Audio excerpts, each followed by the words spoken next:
twongeye kubaha ikaze bakunzi ba Ibaba TV, tugiye kuganira ku kiganiro cy'amatora ari kubera muri Amerika.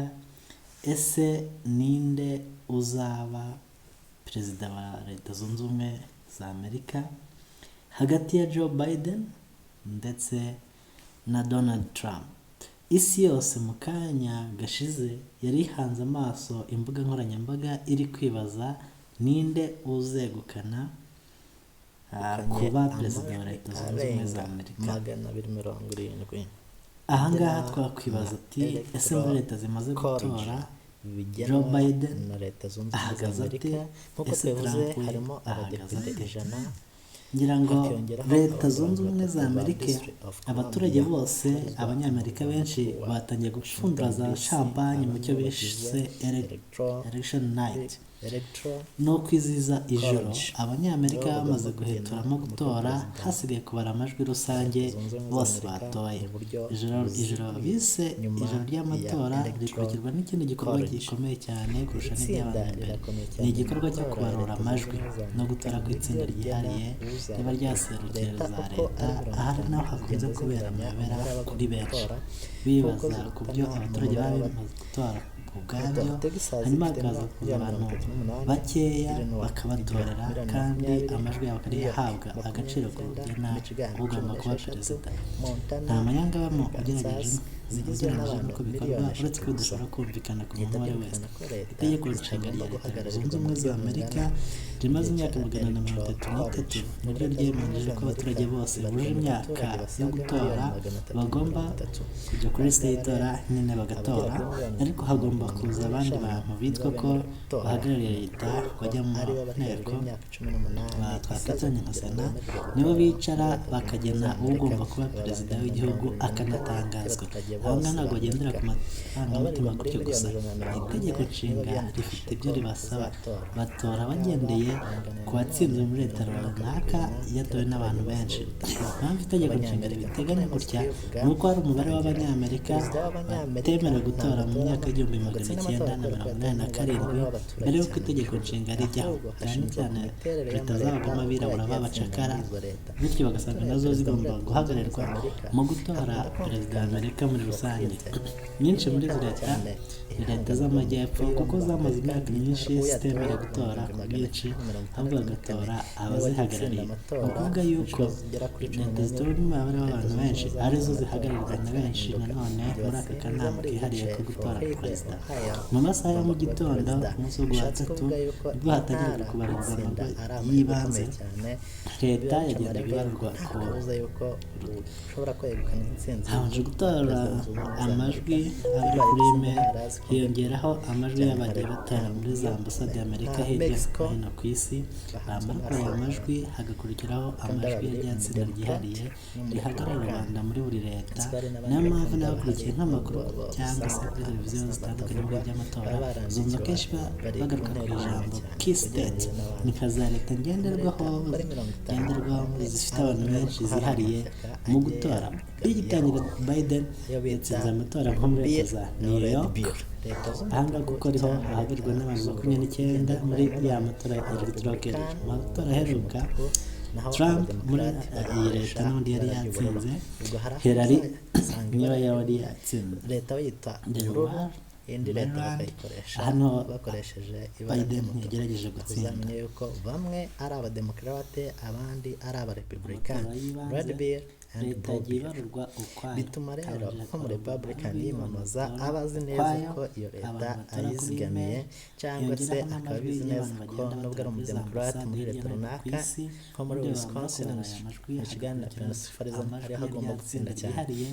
Hari n'andi mu yandi maleta aba atigeze aha abogamiye nka Nevada, New Hampshire and Colorado. uzumva kenshi bavuga key state, 2015 Donald Trump zifite abantu benshi yagize amajwi menshi bigitangira. Biden yatsinze amatora muri leta amajwi muri New York. muri electoral Trump Iyi niyo leta ihagarariwe ibivuga yuko Trump yatsinze n'amajwi 29 muri makeya, ariko agatsinda muri leta z'ingenzi muri iyi leta zifite ubushize yari abazihagarariye yatsinze. benshi. Gutsinda muri Clinton amatora muri Amerika yatsinda. biva ahanini kugira umubare Biden munini yatsinze muri za leta zikwiriye, muri leta zifite imbaraga mu gutora hagati y'abademokarate n'abarepublikani. Igihe tubura amasaha make ngo tumenye niba Donald Trump ari gukomeza kuyobora abanyamerika cyangwa Joe Biden ari ugiye kumusimbura muri iriya White House, leta eshanu nizo zitezweho gutanga umwanzuro ntakuka ku ntsinzi ya perezida. Izo leta, iya mbere ni Pennsylvania. Iyi leta irakomeye cyane mu matora, niyo ari kurusha izindi muri Blue. Niyo leta ngari cyane muri ziriya leta twavuze Blue cyangwa se z'abademokarate. Izo leta zose ni 18. Pennsylvania ikaba ariyo nini kurusha izindi. Byongeye inatanga amahirwe cyane, niyo umukandida Joe Biden akomokamo.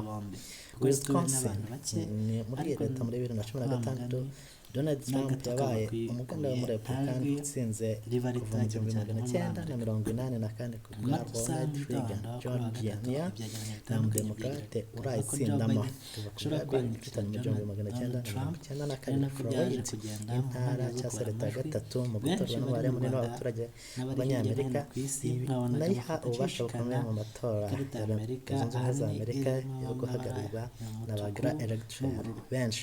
Kuva mu 1996 ubwo yatoraga niyo watsindaga amatora.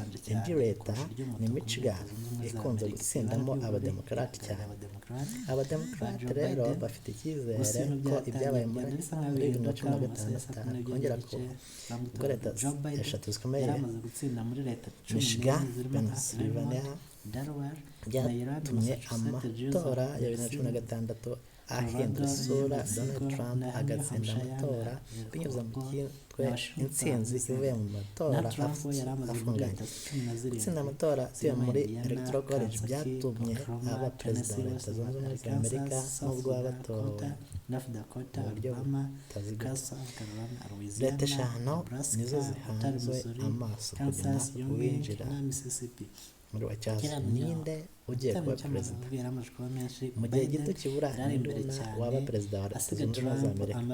Mu gihe gito cyane turaza kumenya ugiye kwegukana intsinzi wo kuba perezida wa Leta Zunze Ubumwe za Amerika. Ese ni Biden cyangwa Trump arakomeza ayobora?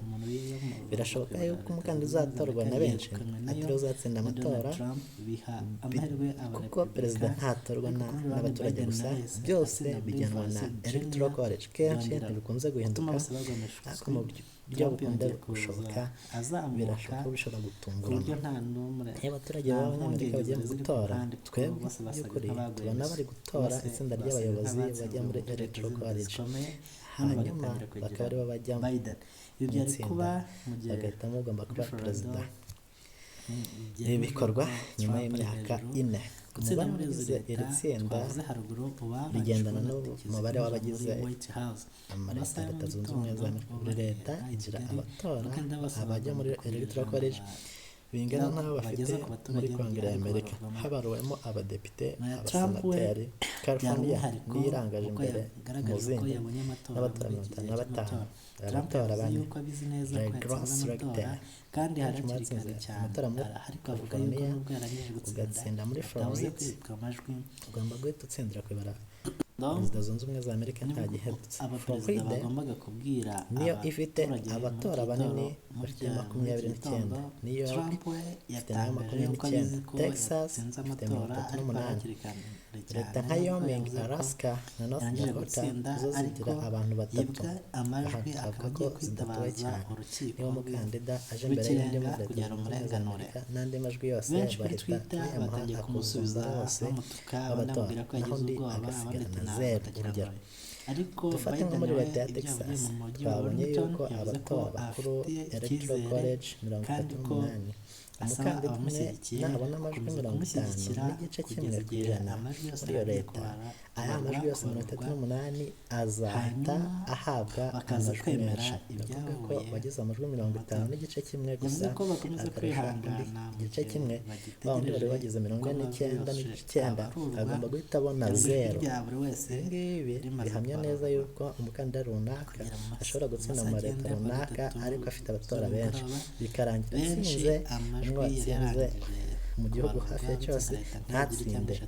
Mu matora 3 aheruka buryo ayo bw'agateganyo ngayo byasaga nk'aho yatowe bigaragaza n'umukandida ushobora gutsinda nubwo byari ariko bitararangiza gutsinda kwemezwa. electoral Imiterere college y'amatora muri muri Amerika Amerika nk'uko ashobora bigenda gutuma mu bihumbi 2016 Donald Trump iminsi yari yarushijwe yateganyijweho amajwi gutangaza amajwi agera kuri ishobora miliyoni kwigizwa 3 na inyuma. Hillary Aha Clinton twavuga ariko nk'amajwi ajya y'abantu kungoma batoreye kuri bitewe n'uko interinete, electoral urubuga college rw'amatora ariyo yamutaye bakorewe kurusha ku mayimeri n'amajwi abandi. yoherejwe Mu muri bihumbi za bibiri naho ambasade hirya no George hino ku Bush isi. Ku nshuro ya mbere mu yatsinze ku mateka majwi y'Amerika, ni 271 ubwa mbere abantu muri benshi bagara babarirwa muri solitaire miliyoni ahigika zirenga 40 umukandida Aligore batoye bakoresheje mu imeri gihe gusa cy'itora kubera rikonze icyorezo cya yari yabyutse COVID-19 gusa. yari yamurushije Benshi banze amajwi kuva mu 1500 mazu bakoresha za byatewe n'uko internet, muri abandi electoral benda kungana college gutya nabo George bakoresha Bush kuri internet yatsindiye no mu kuri ntara ya posta. Florida isanzwe ihagararwa Amajwi n'abantu benshi bigorana, mu kinyejana cya bavuga 19 yuko ibi byabaye ku akazi baperezida kenshi batatu ku buryo perezida binjiye muri ashobora White House gutangazwa nyuma y'iminsi itatu batatowe n'abaturage ndetse benshi n'icyumweru ahubwo batowe nyuma y'aho na amajwi electoral college yatorewe. abo ni bo Gusa hari leta John zimwe na zimwe Quincy zagiye Adams, zitora.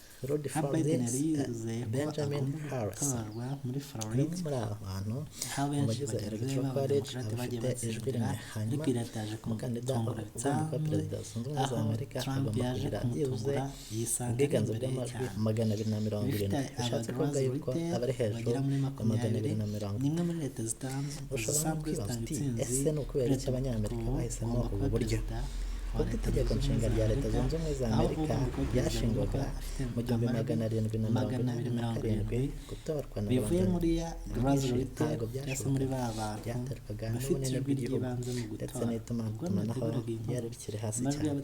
Muri iki gihe kandi abadepite cyangwa abahagarariye rubanda bacirwaga yuko bahabwa bwo kwiherera mu murwa mukuru Washington DC bagashyiraho perezida. Abategeka itegeko nshinga rya leta zunze ubumwe za Amerika bahise bashyiraho electoral college, buri leta ikajya ihitamo ugomba kujya kuyihagararira mu gutora perezida. Bishyigikirwa n'amaleta menshi mu marota mato, bihita bibaha ijwi rinini ryo kujya gutora ku rwego rw'igihugu. Byagera kuri inshingano za leta z'amajyepfo hari higanje abacakara benshi batari bafite abantu benshi bagombaga gutora. Abacakara ntibabaga bemerewe gutora perezida, ariko barabarurwaga muri rusange. Umubare w'amaleta niyo yagenderwagaho mu kwemeza ugomba kuba perezida. Leta zo mu majyepfo ntizabyemererwaga, bakagenda bashyiramo benshi bagomba kubahagarara. Bakoze hano niba abagizwe electoral college baratorwaga ari uko leta yamaze kugerwaho inama. amajwi ye ashobora kugenda ni ukuvuga abaturage rero bagendaga bitorera uzabahagararira batitaye ku leta zaba zabatora. Akenshi wasangaga batora ubaga bagejejwe amajwi yabo. Iyo utora yabaga atazirwa umuhemu fairness, iyo watoye uwo batagutumye atari we watsinda amatora. Ahangaha bishatse kuvuga abagize electoral college batorwa n'amashyaka muri leta zitandukanye. Iyo abaturage batora iyo abaturage basanzwe bari gutora baba bameze nk'abari gutuma ya electoral college, ariko namwe muzagende mukadutorera bariya twatoye mukabemeza.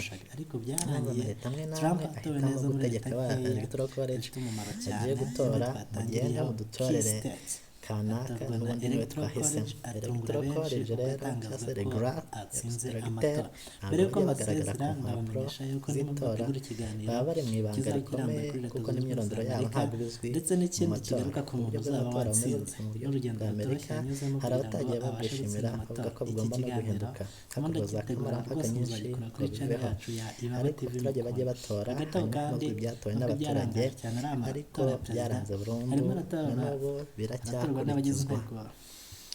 Aha twakwibaza ngo ninde ugiye kuyobora leta zunze ubumwe za Amerika akayaguma cyangwa se akajya bakwita nk'abadepite bakazanayobora House of Representatives muri manda izakurikiraho nk'uko byamaze gutangazwa. Nyuma y'abakandida babiri hari ibindi abantu batamenye. Abantu bazi ko Trump na Joe Biden aribo bahangana gusa, ntabwo twakwibangana ko hari n'abandi bakandida nka Madamu George Gertsen waturutse muri Brewer Party, afite amajwi 1.1%, yatowe 1.5 miliyoni. Hari uwo bita Howie Howitz wo muri Green Party afite amajwi 0.2%, yatowe n'abarenga 1,000,000.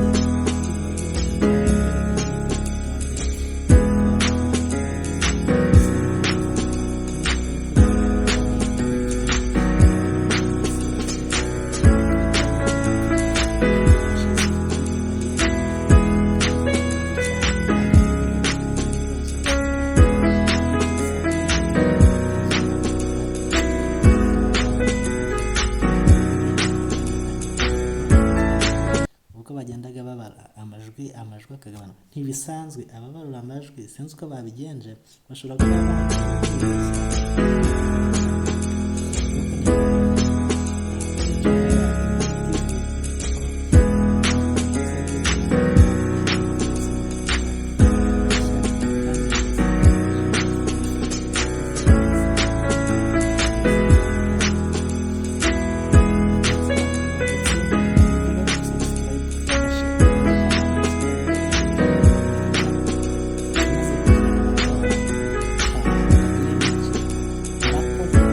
And your father was never considered smart.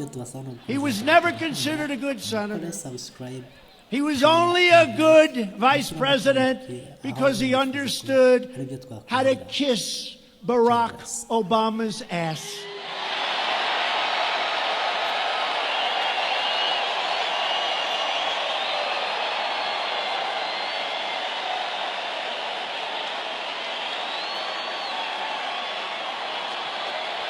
And your father was never considered smart. He was never considered a good senator. He was only a good vice president because he understood how to kiss Barack Obama's ass.